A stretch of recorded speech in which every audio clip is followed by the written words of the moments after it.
All right, read, write, and publish. So today I will tell you about my journey with learning two languages, writing my own books and illustrating them, and how I got through the entire process of publishing.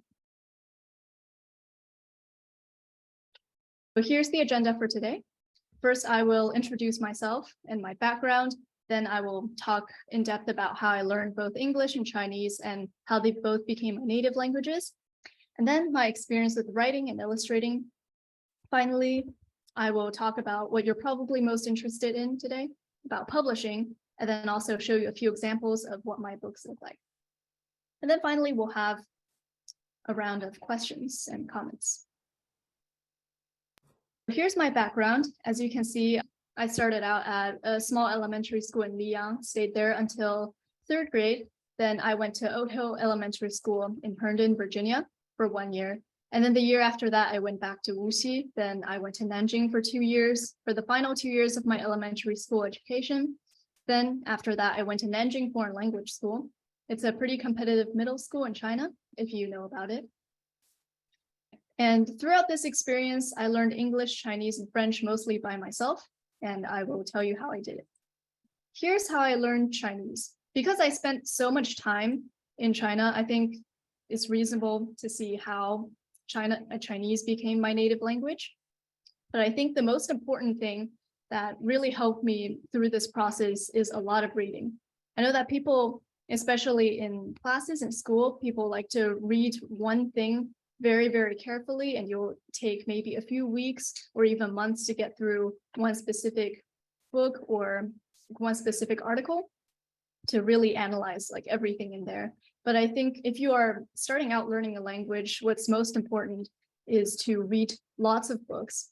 So I think this is a unique case where I think quantity is worth more than quality, because when you see the same characters over and over again many times, then you'll slowly grow more accustomed to it and you'll get more used to using them in daily life. That's something only experience can get you, at least for my case it was. And I think that's something you can't really get out of reading one thing very specifically.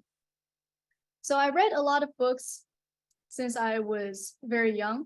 For example, down here, there's this series of books by Richard Scarry. Then there's this series about a little chicken. And then over here, it's The Cat That Lived a Million Times, and then A Donkey Who Turned into a Stone. I think that the morals of these stories are pretty good and the contents are really interesting, especially for young kids. So those are some books that I've read and I would definitely recommend if you're interested in learning Chinese or if your child is. So here I'm emphasizing the importance of reading a lot, and because in Chinese, it's very important to know a bunch of characters. You can mark out the ones that you know or don't know. And then as you read more and more, you'll start to see them over and over again in different cases. And you'll generally start to understand what exactly they mean in all these contexts. I would say that proficient reading for Chinese starts at around 800 characters. I've tried with 100 characters making up a couple sentences or stories, and that seemed pretty hard, because you're just so limited by the lack of words that you can use. So I would say that a little bit further up there at 800 characters, you can slowly start to piece things together and make some stories. You can read most things proficiently, even if there are some things that you don't know. And I think that after all this reading, the writing also really helped. I wrote over 700 blogs on Weibo in first grade. You know, the little pieces of text, just 140 characters per blog. I wrote about 2 of these every day, and then I ended up with over 700 just in first grade. And even though the contents weren't very interesting, sometimes it's just things like, I saw an earthworm today, or the food I had was really good. Stuff like that. I think it's pretty mundane, but it did help me a lot, just exercising that kind of writing skill. Right, so that's how I learned Chinese. Next, we can take a look at how I learned English. I think this might be a bit more interesting because I didn't spend a lot of time in the US before I started high school, right? I only spent pretty much 1 year when I was here in third grade. And I think the majority of the English learning that I did I did on my own, and I didn't really go to any summer camps or after school classes that would help me learn English. Mostly I just did it on my own. I'm not a kind of person who enjoys these extra classes. So you'll begin to see later in this presentation that a lot of things I do, I just figure out on my own. So how I learn English, again, is the same thing. I read a lot. I read the Harry Potter series and the Percy Jackson series. I think a lot of people here might have read them when you were young. Maybe you really like them. I know I did. So I read those when I was around maybe the ages of 10 to 12. I definitely didn't understand everything in them. I think probably about 20% of the vocabulary I just didn't know. But again, that shows the importance of reading lots of different things, because even though you might not know this word the first time you see it, the next time you see it in another context, and the next time you see it in another context, you'll slowly begin to realize, maybe this is what it means. And I think that's more effective than flipping through the dictionary every time. And then, yeah, someone said they read Wonder. I think Wonder is genuinely a really good book. If you haven't read it before, you definitely should. I read it in 5th grade, I think. I think the vocabulary is relatively easy for that one. So, if you have younger kids, you can definitely recommend it to them as well. I'm pretty sure Wonder is a whole series of different perspectives. So that's definitely one thing that you can explore if you're interested in learning English. And yeah, Percy Jackson is great. I kind of got into Greek mythology because of that. And I also tried learning Greek on my own for a while. It was kind of hard because Greek uses a different alphabet, but yeah, it really piqued my interest for learning languages. And if you don't like, these long chapter books, then I also highly, highly recommend these two on the left. They're both by a person called Shel Silverstein. So the first one, Falling Up, they're both just limerick collections. Limericks are like short poems. I think the stuff that he writes is genuinely pretty funny. And they also really sparked my interest for writing my own poems that you'll see later on in this presentation. But The Giving Tree, most of you probably know about it. It's about how the tree keeps giving different things to a kid. And it kind of represents, the love your parents have for you. You've probably seen it somewhere before in some form. So that's one thing that Shel Silverstein has written. And then he also has poem collections like this one, Falling Up. He has A Light in the Attic, which is another collection, Where the Sidewalk Ends. I can't think of many others off the top of my head, but if you're interested, you can search up Shel Silverstein, and he has a bunch of these collections that I've all finished. I think they're really funny, and it's like a very nice short read if you don't want to get into something too complicated, but you still want to, have fun, learn English. Oh yeah, Runny Babbitt is one. So there are lots of different Shel Silverstein books that you could get into. And of course, if you're more interested in like these longer stories, Harry Potter, Percy Jackson, Wonder. If you're aiming for a more advanced level, I would say Everything I Never Told You by Celeste Mu and Little Fires Everywhere are really good books that I read in high school. But those are for more advanced learners. So here you'll see the fun poems that I did when I was 12 after I read Shel Silverstein's poems. I had a whole phase when I was 12 just writing out poems every day. I can't say for sure how good they are, but I definitely had a lot of fun writing them. For example, this one down here, the one called Socks. You say you've lost your socks again, good Lord knows where they went. But I rather suspect, if you'd closely inspect, that the dryer hasn't eaten them in the event. I don't know if the words are too small for you, but that's what the poem says. It was really just an excuse I made up because my mom kept complaining about how my room is too messy and I can't find any of my things. So I was like, oh no, I didn't lose them. The dryer ate them. So yeah, I definitely had a lot of fun writing those poems. And if you read Shel Silverstein before, you can probably tell that these are like super inspired by him. They're very similar in style. All right, that's my writing from when I was young. And then here are also some of my writing awards. So the first one that I ever got was the PBS Writers Contest when I was in 3rd grade, I believe. So when I was here in Herndon. It's a small writing competition for really young kids.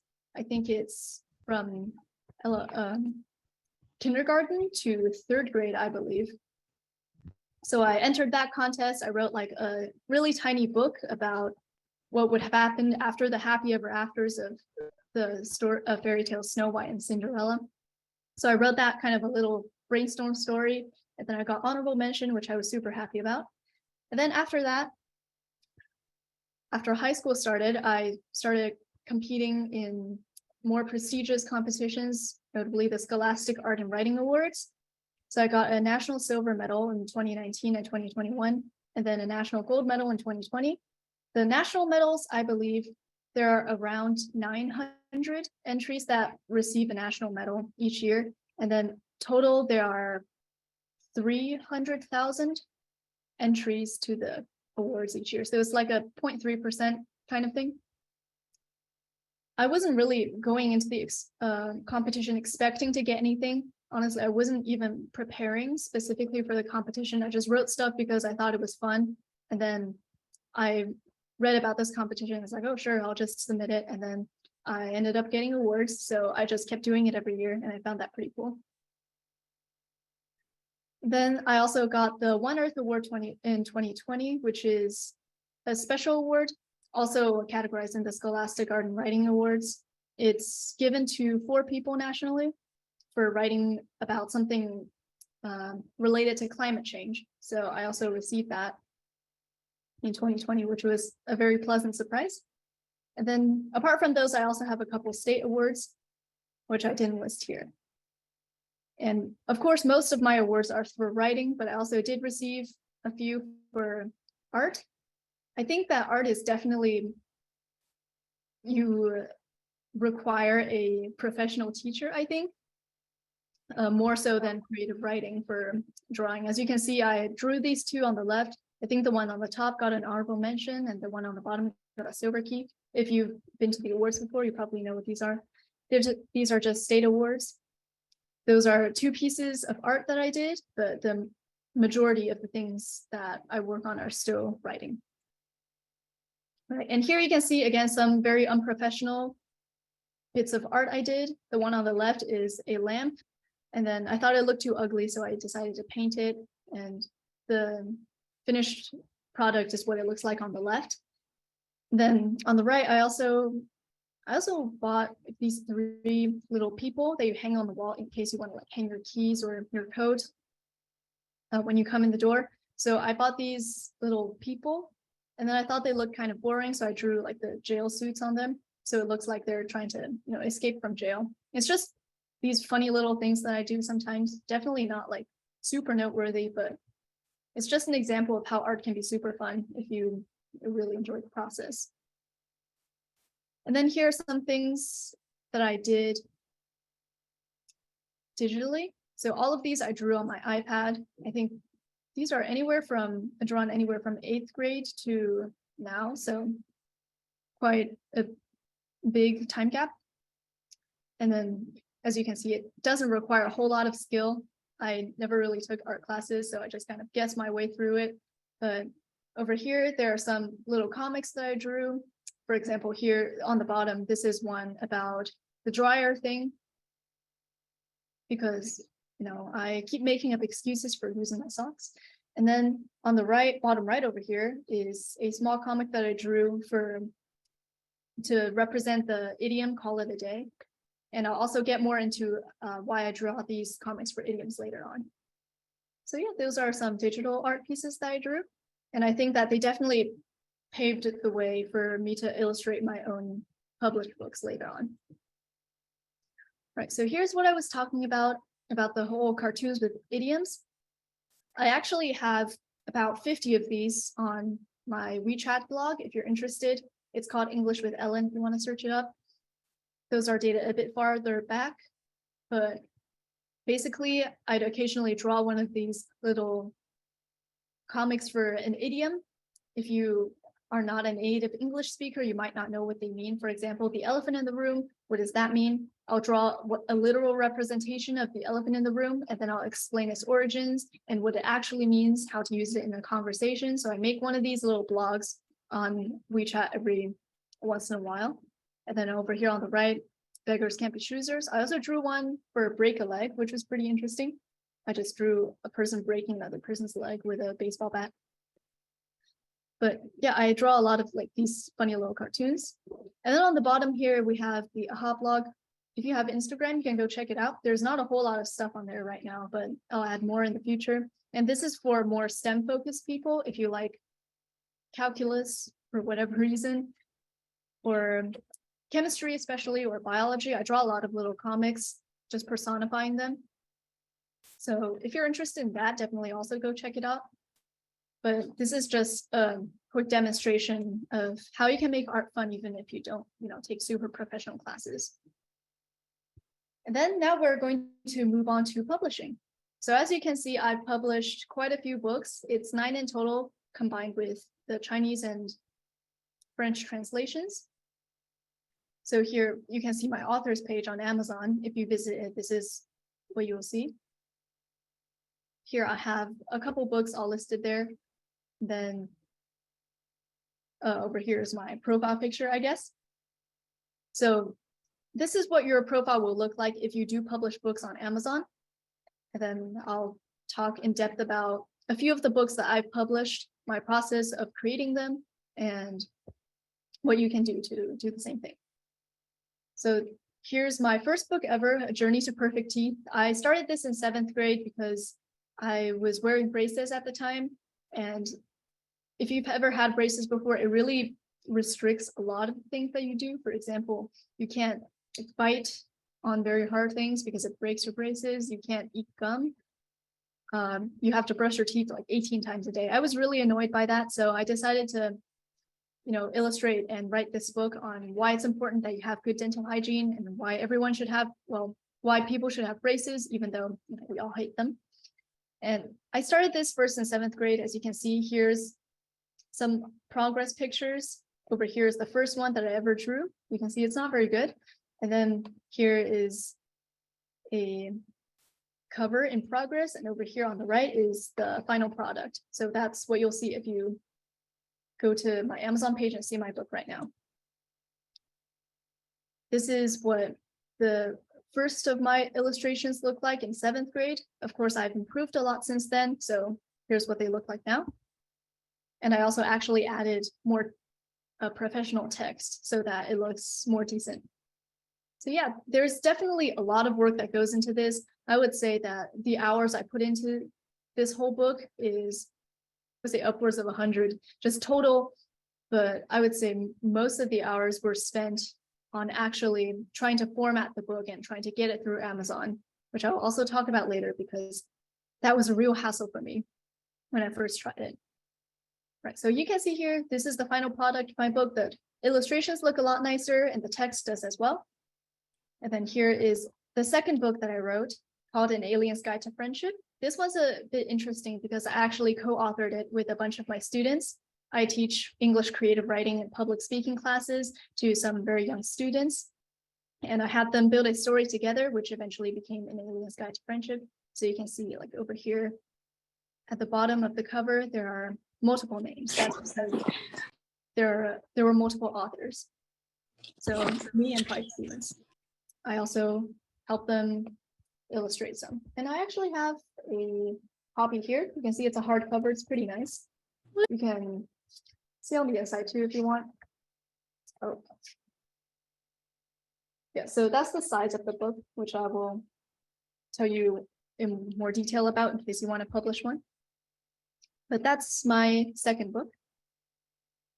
And then after that, I published a few more, such as Learn English with Cartoons. Earlier, I mentioned my WeChat blog where I post all these idioms. So I combined them together. There are 50 in total, I believe, and I turned them into this little booklet. It's mostly in Chinese, but I explain how to use these English idioms with English examples as well.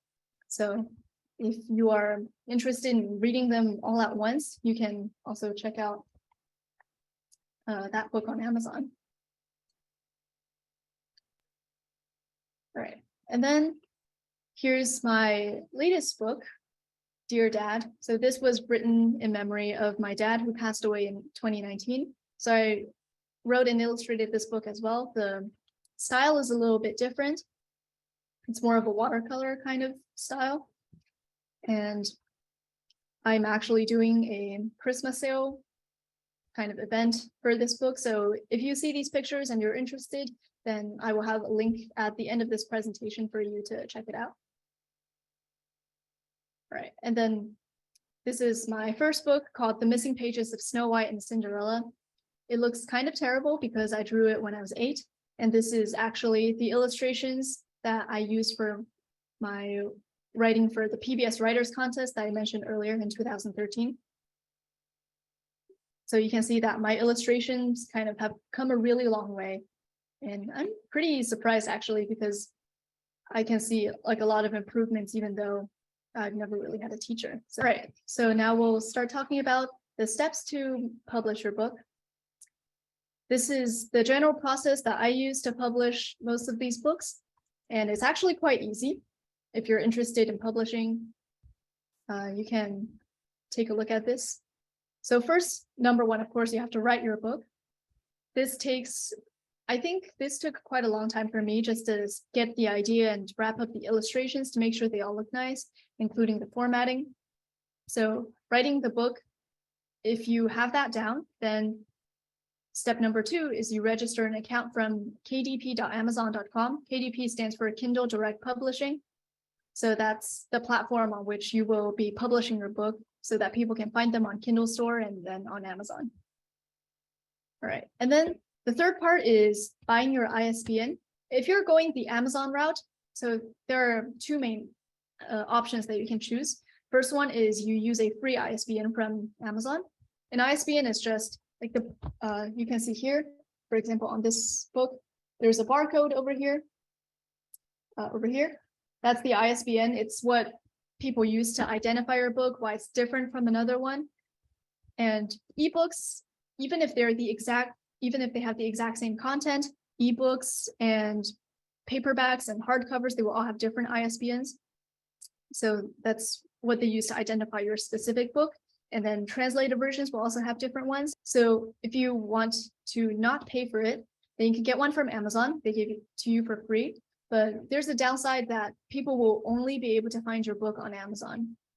So you can still print it and everything, and you can find it in ebook format, but it won't be able to go into libraries. It won't be able to go into bookstores, such as if you want to sell your book to Barnes and Nobles, for example, they won't take it because the ISBN only works for Amazon. So that's the Amazon exclusive ISBN. It is free. So if you're just doing it as a hobby, then I would recommend that. And then the other option is to buy one from Bowker. Bowker is the only company in the US that sells ISBNs. So this is different from Amazon.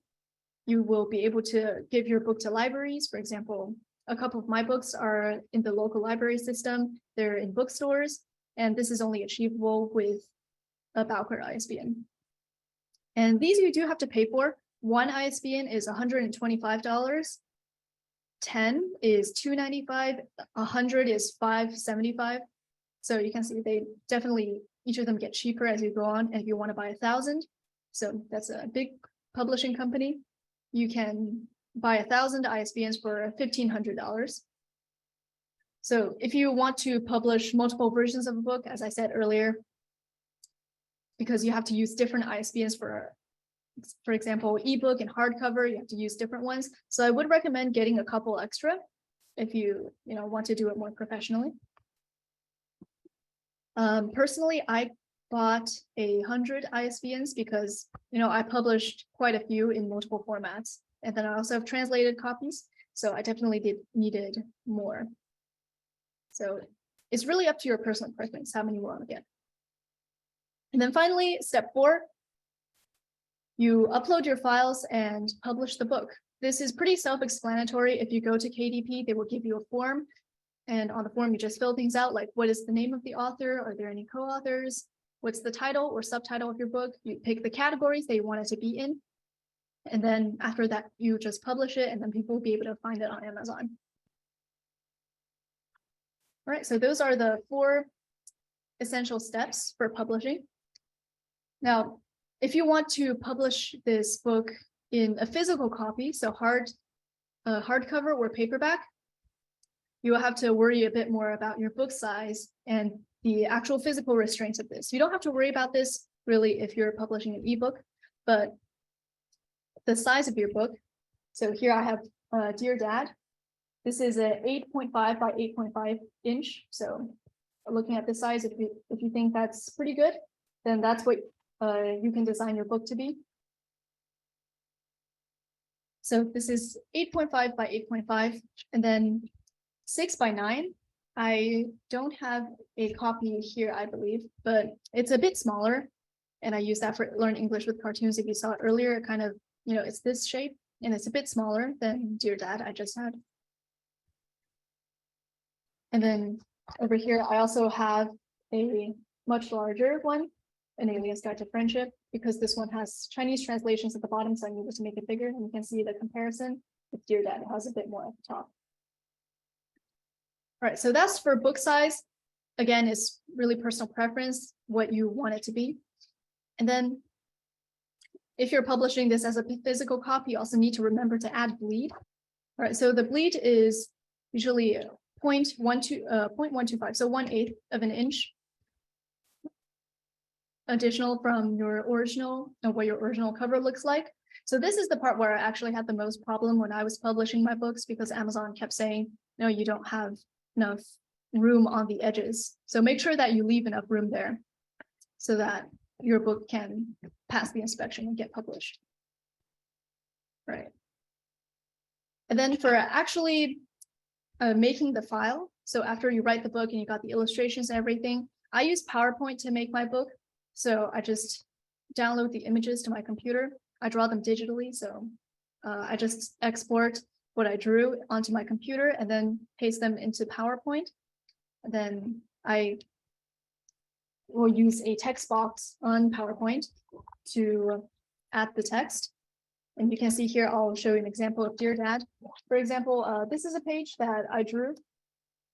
And then I essentially pasted this image into PowerPoint. So all the background stuff and the drawings are done digitally. And then over here, I put in a PowerPoint text box and just wrote the text on top. I would recommend you do this instead of putting the text inside your picture, because that way, if you find an error, it's a lot harder to change it. And there are lots of different fonts to pick from in PowerPoint too, so lots of freedom. So that's how I did it. And then when I finished, I just used the convert to PDF option and then exported that PDF file and upload it to Amazon. So that's what I would suggest. It's pretty self-explanatory, pretty easy process. I haven't found any problems with it so far, so I would definitely recommend that. So if you want to illustrate your own book, which I did for all of mine, I would recommend Medibang and Procreate. So Procreate is used for Dear Dad. You could see earlier here that it's more of watercolor kind of illustration. The pros to Procreate is that you have a lot of different brushes that you can choose from. So that's how I got the watercolor effect. It's really good for using really vibrant colors if you're interested in that. And then Medibang is what I use for all my other books. So you can see the little drawings that I had in Learn English with Cartoons are more cartoonish, I guess, more clear lines. So those are drawn in Medibang. And Procreate costs $10. It's not a subscription, so you can just buy it once and use it forever. And the Medibang is free. So it really depends on how much you're willing to spend and what kind of style you want for your book. Again, it's up to your preference. So for the illustrations, I had these apps, and what I used was an iPad and an Apple Pencil. You could also use a tablet with a computer, but an iPad is just what I prefer. So you don't need like super fancy equipment, and that should be enough for illustrations. And then there are also options if you aren't interested in illustrating your own book. Right. So if you don't know how to draw, if you don't want to, then you can use Canva. This is not an ad. It's not an ad or anything. I just genuinely think it's pretty useful. For example, you can see that my slides here are also in Canva, and they have like really cool animations and stuff. So Canva, you can see all these images on the right here are from Canva. It's free. You don't have to pay anything to get these images. And if you want to make a book, using these pictures, then you definitely can. I think that's the best tool I've used out there that offers you like these free images. And then you can also use something called Creative Fabrica. It costs a little bit of money, so it's not completely free, but it does give you a lot of different textures. So I can show you here. If you can see A Journey to Perfect Teeth, the wooden floor over here, that's a texture that I got from there. And then you can't really see, but there's kind of like a textile texture to the blue background, which I also got from there. So Creative Fabrica is more for if you want different textures. Right, and those are just some apps that you can use. Of course, I illustrate my own stuff, so I don't look too deep into these things. But if you're interested, you can definitely go explore some more. These are just the two that I find most useful. All right, and then you also have to make a cover for your book if you're going to publish it in a physical copy. So for an ebook, obviously you just have front cover on the first page, back cover on the last page. But if you actually have to print it, then it's a bit different. So you can see here, it's kind of if you lay your book out flat on the desk, that's what you would look like, and that's what you have to design. So for a longer book, A Journey to Perfect Teeth is 67 pages, so it's relatively long for a picture book. That means it's going to be thicker, so you have to have a spine. And you can see this little middle row down the center of this image is just the title of my book and then the author name down the spine. So that's something you can put there if your book is thick compared to Learn English with Cartoons, that one's shorter. So I didn't put anything on the spine because it wouldn't fit. So this is the format for your cover. Preferably, just for aesthetic purposes, the two parts of your covers should link together. It shouldn't be like broken apart. And you have the front cover on the right and the back cover on the left, and you have your ISBN there at the bottom. And then similarly, just like you uploaded your book file to KDP, you also have to upload a PDF of your cover file there. So the actual contents of your book and the cover file are two different things, and you need to upload them separately. All right, so apart from KDP, there are also other similar sites that you can use to publish your book. For example, for A Journey to Perfect Teeth, I used Ingram Spark. It's slightly different from Amazon. You need to pay $50 to publish a book, so it's definitely more expensive, but they partner with a lot of bookstores and they will help you get your book to more places than you probably would be able to on your own. So Ingram Spark will help you get your book to bookstores. That's how my book is on the Barnes & Noble's website. And they also have a lot of partnerships with smaller bookstores, so like local places. If you're interested in getting your book to a really wide audience, then you can definitely try Ingram Spark. Lulu is similar, but it doesn't require any money. So I also have here it's not really a book, but it's like a photo album that I made on Lulu. And of course, there are many other websites, but I'd say Ingram Spark and Lulu are the ones that I did try out, and I say they're pretty popular. So if you're looking for something that will get you to a wider audience, then definitely try those. And of course, they have a lot of different options for you. They have stuff like normal paper, premium paper, ultra premium paper. I'd say so far the quality that I've got are all pretty good. So I would recommend those two if you don't want to go through Amazon. All right, so what can you do now if you haven't written a book, or if you just don't want to? What can you do with this information? Well, just like I did, you can make a photo album for a family. I would say it's a lot cheaper than actually getting your album made at like a professional album, like a specific album making place. So essentially it's the same thing. You upload your pictures to PowerPoint or whatever you prefer to use, export it as a PDF, and you upload it to, I did Lulu. So you upload it to Lulu, you pick the type of paper that you want. For example, over here, I used premium paper with a soft cover. So you can see it's not like a hard cover like this one. But again, it's up to you what you want. 44 pages for this one album, and it cost me around $10. So this is definitely very, very cheap for a photo album. And if you want to change it to hardcover, then it would cost like $20, which is still really cheap. So as you can see over here on the right, I have a few example covers. I also made them in Canva. Again, not an ad, just I think it's pretty good if you don't want to like format things yourself. You can go to Canva to make this kind of cover, and then you just upload it to Lulu, and then you'll be able to make your own photo album. It also ships pretty quickly. I got mine within a week, so it will be, or at least I think they ship relatively quickly. So it's a pretty good option if you don't want to like write anything or illustrate anything. You can still make albums with these. And an additional thing is choose print only, so no distribution. This way you are the only person that will get your family album. I think it'd be a bit weird if everyone on the internet started buying your own photo albums. So make sure you choose that. But that's essentially everything I have for today. Earlier I mentioned if you want to purchase Dear Dad, which is my newest book, we have a sale event going on currently. So if you use WeChat and you want to know what the sale is like, then you can scan this QR code to join the chat and see what's going on. Or if you want to only buy 1 or 2 copies, you can also visit my Amazon link on the right, and that would be where you can purchase individual copies of my book. Here's the Amazon link that just goes to my author's page. So there are a couple books in there that you can look at.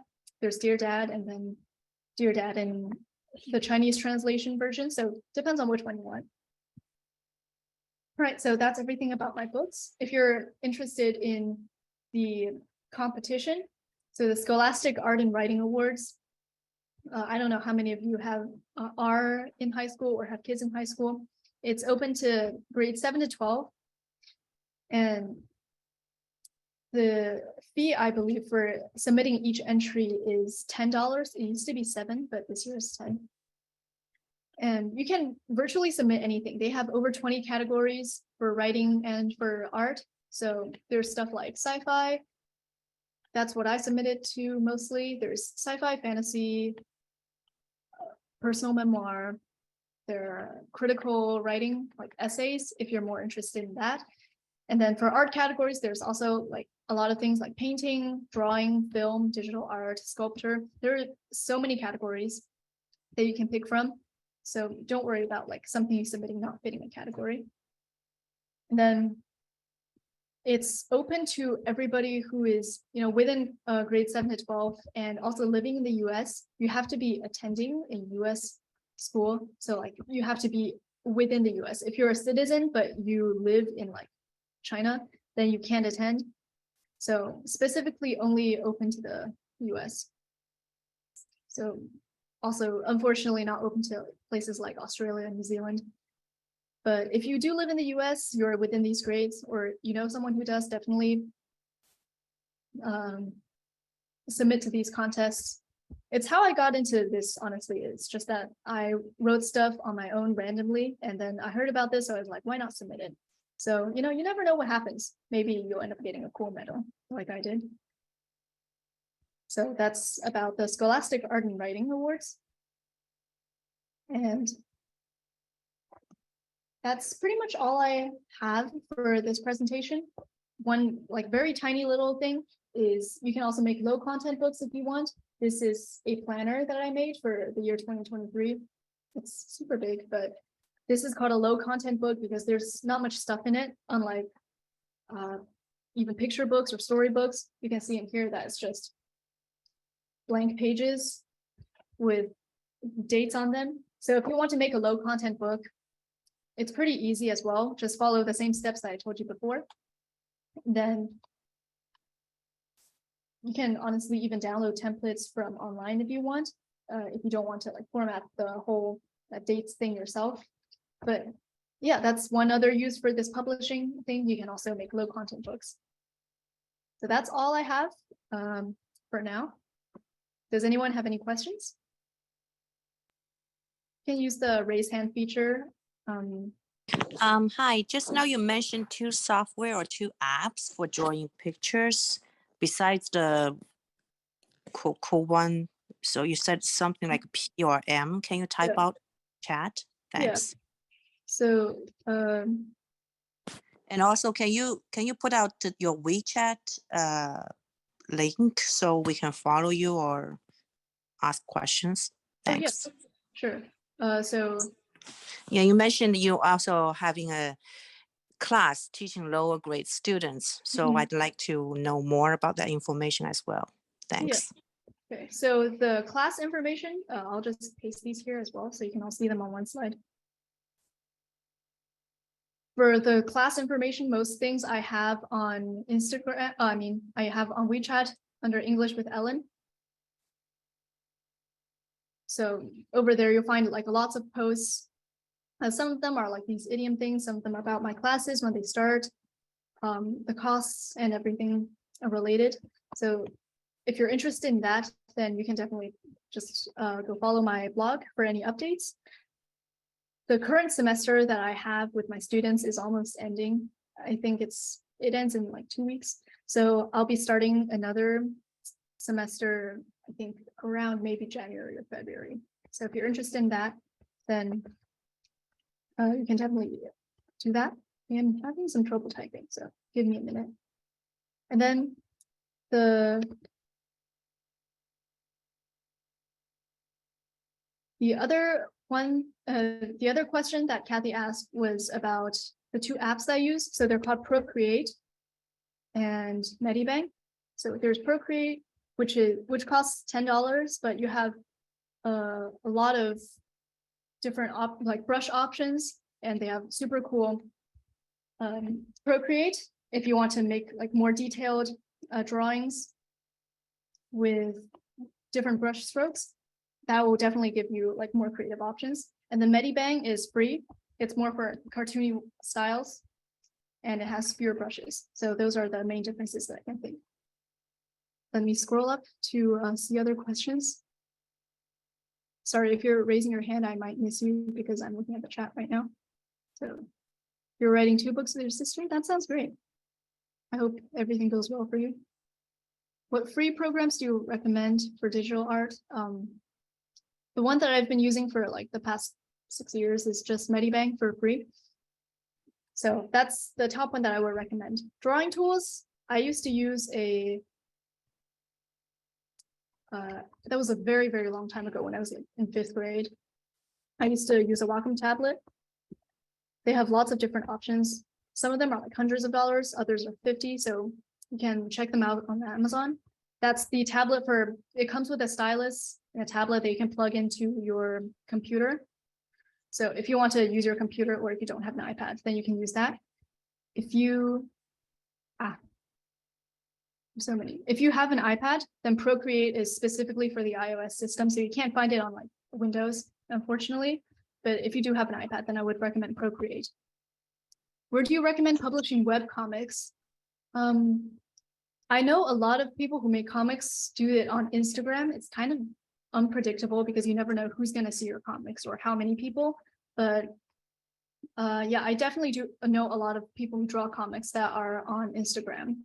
And then for more professional stuff, I don't really draw a lot of comics outside of WeChat and the AHA blog. So sorry, I can't really answer that. I would say Patreon. So Patreon is kind of a subscription service. If you get a group of people that really, really like your comics, you can open a Patreon where they pay a couple dollars a month to see exclusive comics.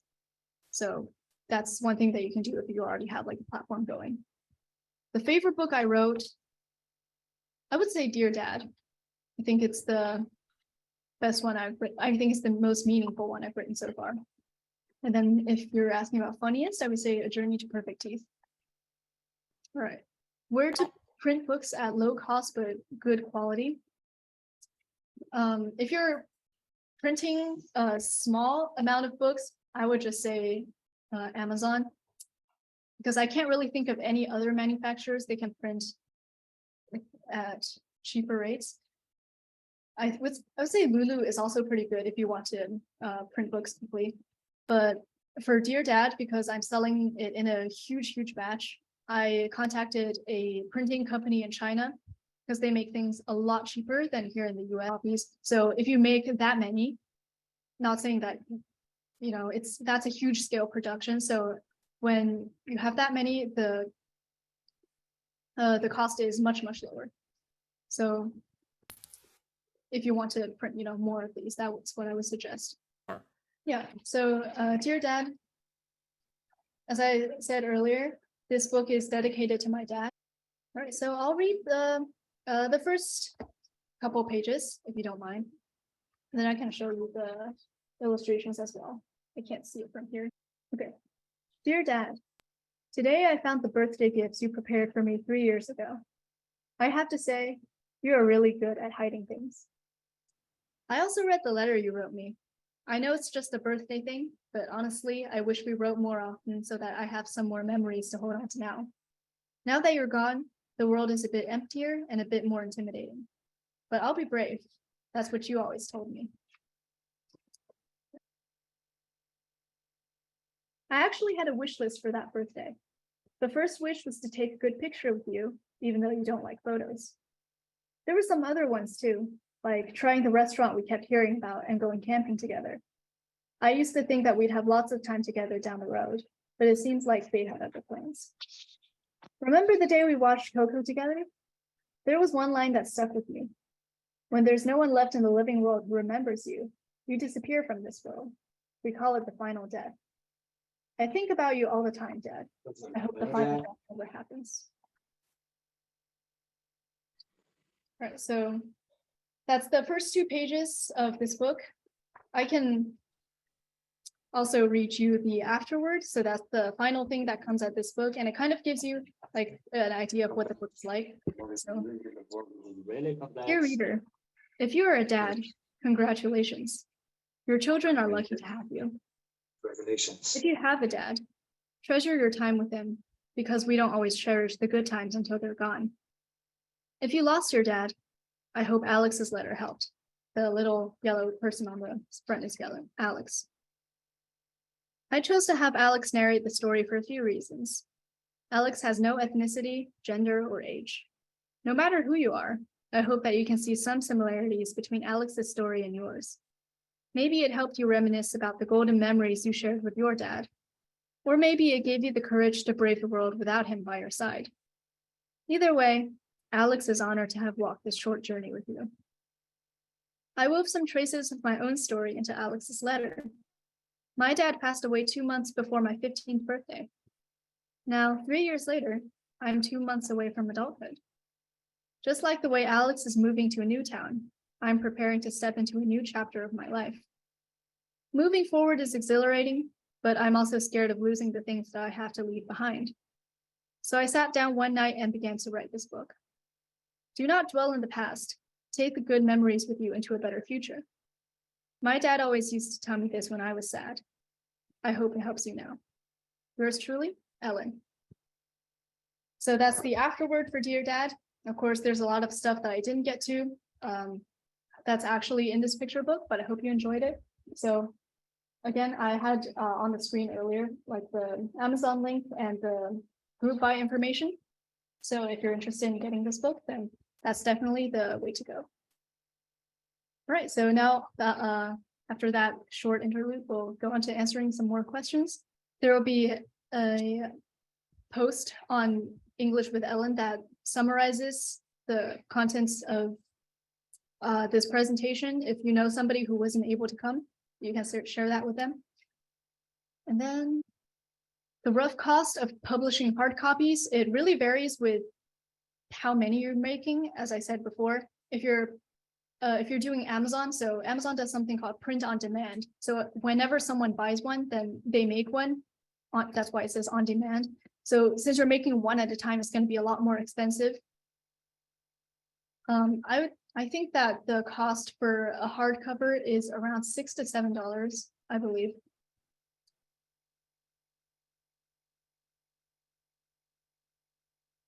Right, and then how did I get into writing? I think is just when I mentioned earlier that I started writing at a very young age, like the Weibo blogs.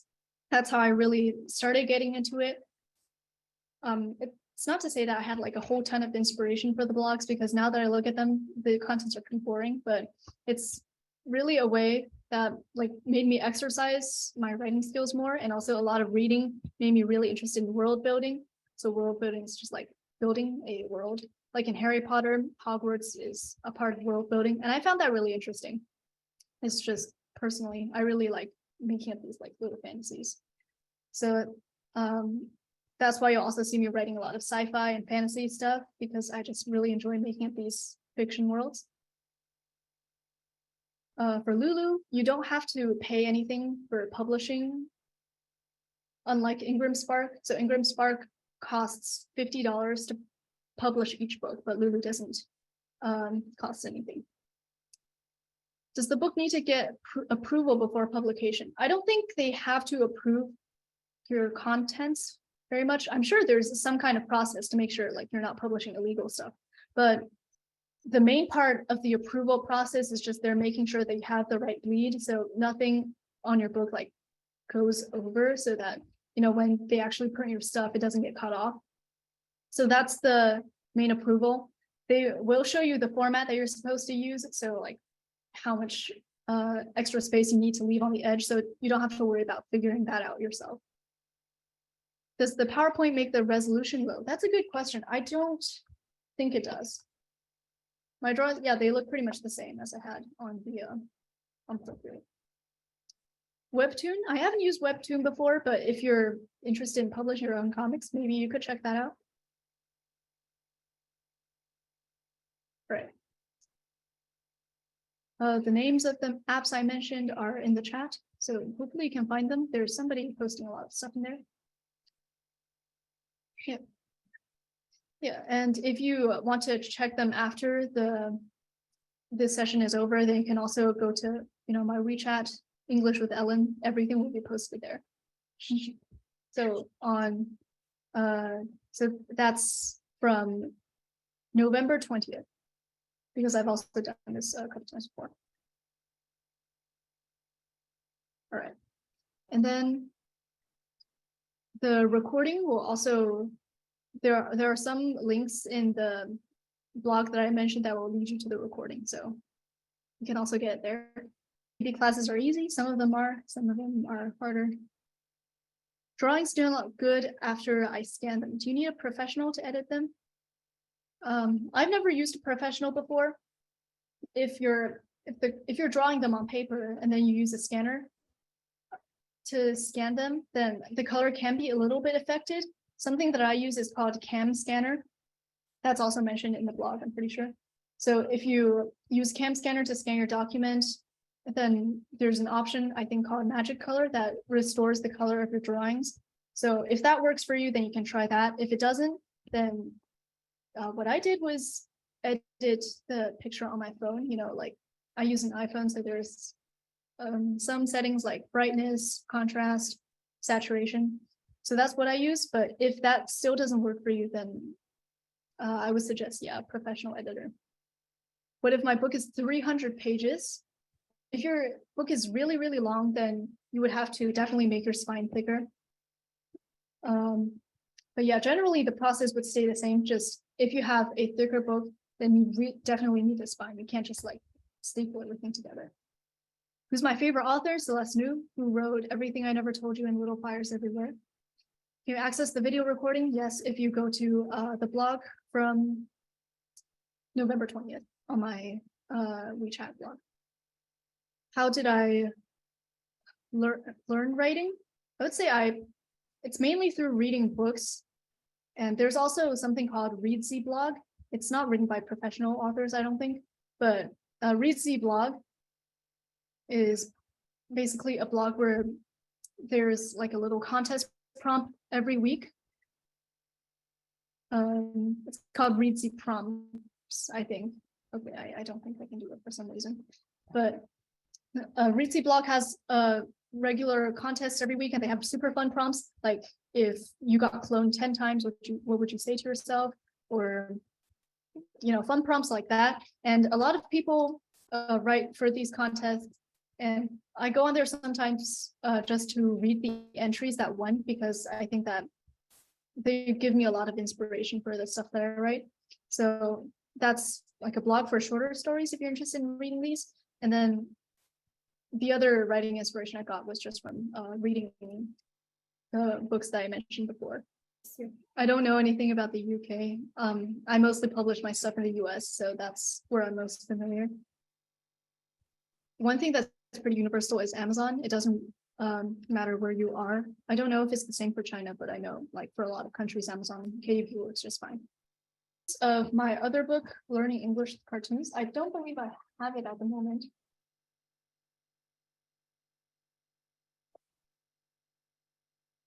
I mean, this is the cover of my planner, which is the same as the Learn English with Cartoons, but I don't think I have the actual book with me right now. A person to edit them, for example, tune the color and make the picture sharper. Yeah, I answered that a bit earlier. If you didn't catch it, I said that if you can use an app called Cam Scanner. So that's something that you can download on your phone. You just take a picture of what you drew, if it's on paper. Then there's an option called Magic Color that you can use to restore the original like brightness and saturation of your image.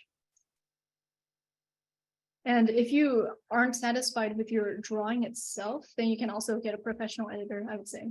Like that's something that you can do. Yeah, so if you, I'm getting a lot of questions. So if your question doesn't get answered, I'm just like going down in order. If it doesn't get answered, you can also, like there's more information on my blog. Again, there's like a group you can join. You can talk to me there if you have any other questions. So yeah, there's that. Do you think a child can figure out how to publish a book by themselves, or does the parent needs to get involved? I think that there's just so much work involved in it for the first time, at least. After that, you kind of you get more familiar with it. But I think that there's just so much technical stuff that I would recommend if your child is very young, having a parent with them just to like help them out with everything. Especially the formatting of the books is very, very tedious. If you draw by hand, yes, if you draw by hand, then you can again use a scanner. I use Cam Scanner. You can use whatever you like. I take a picture with it with my phone, and then it scans the thing that you draw, and then you can export that as a picture and then upload it to your computer. When you draw on Procreate to use an Apple Pencil, yeah, I use the Generation 1 Apple Pencil, I believe. I don't know how the Gen 2 is different apart from it's more expensive, but this is what I use. I also lost the cap on the end. What AP classes are you taking? Very many. There's like chemistry, physics C, biology, the whatever comes after calculus BC. I take a lot of STEM APs, which is kind of weird, I think, for someone who's so into writing and drawing. How do I encourage my kids to 6 years old to write a story? Which language do you feel is harder to master, Chinese or English? I think that for the language question, I think that Chinese is definitely harder than English.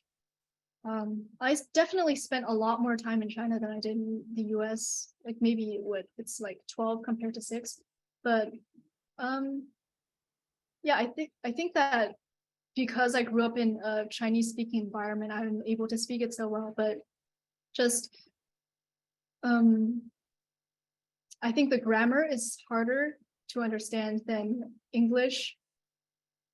And also, of course, like writing the characters one by one is also requires more memory than just spelling the words in English. At least that's what I feel like, because I already speak English better than Chinese now after like 4 years in the US, even though, you know, I spoke Chinese for so long before I came to the US. So, you know, my Chinese is like 初中水平, but yeah, I think that Chinese is harder to master. So you definitely, if you want to learn any language well, but I think especially for Chinese, you need to be like in those environments to be able to, you know, speak it well and also read a lot, definitely to write it well. How to make your kid interested in writing. I would say if your kid is really, really young, then read a lot with them. I remember my mom, my parents used to read with me a lot when I was young. So that's definitely like helped me, you know, learn all these things about world building and what's unique about creative writing. So that's how I got interested in writing. But I think ultimately Oh yeah, and here's the really, really old, it's like 10 years old, the thing that I drew for my PBS Writers Contest. Yeah, it's falling apart. But I think that's how I develop my interest ultimately. Then if you really like arts and crafts, I made this book myself by hand, just with like cardboard and paper. So, you know, if your kid is interested in writing their own book, but maybe not really to professionally publish it yet, you can also like make this book with them through arts and crafts.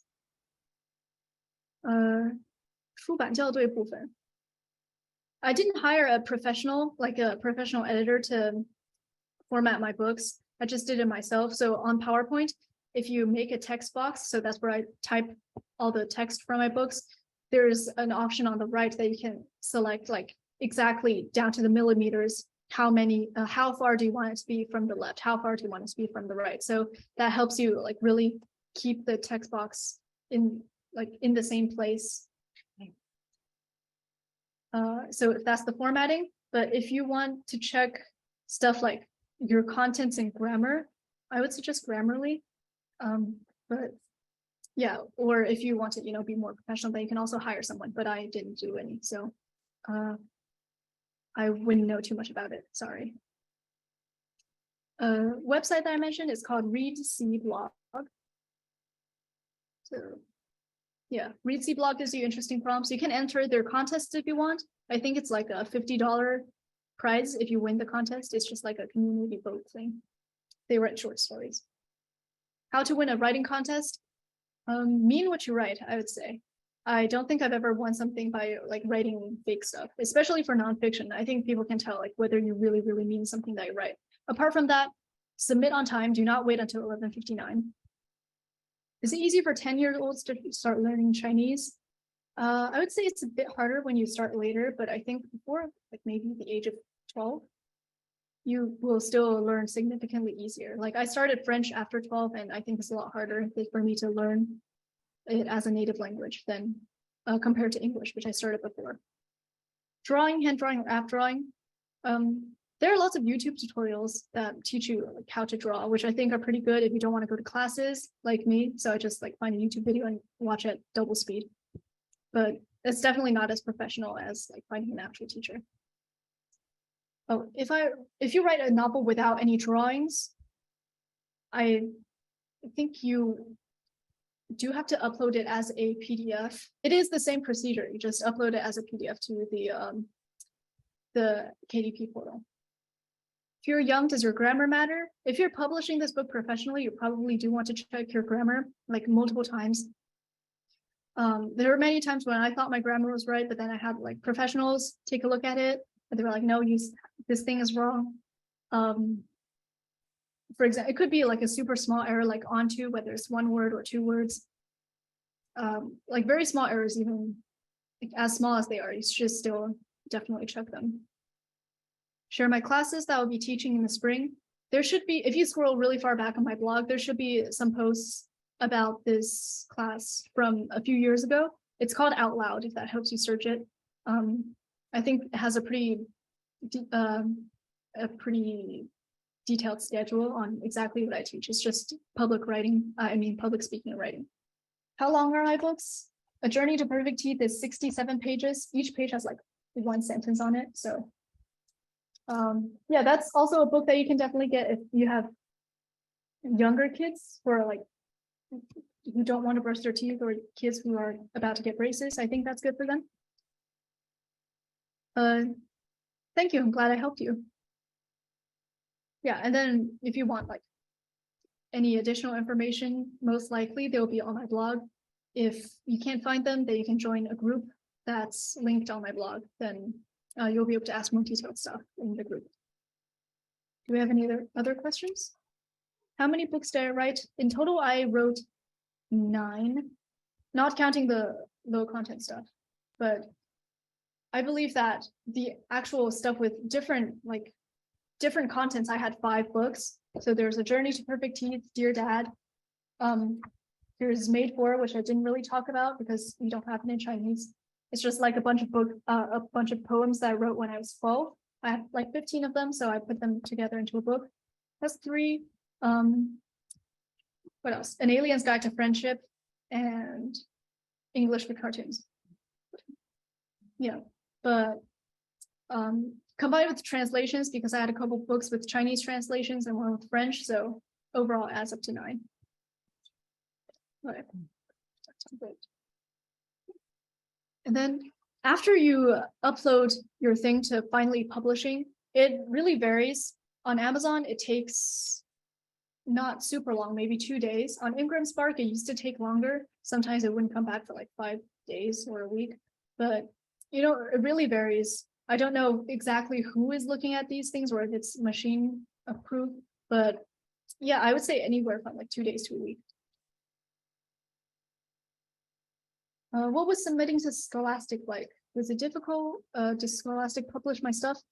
I don't know what it means by difficult. I guess if the writing process is difficult, then sometimes, yes, I did hit bottlenecks, but usually I just like go to bed and then wake up the next morning, then I'll have like some new ideas.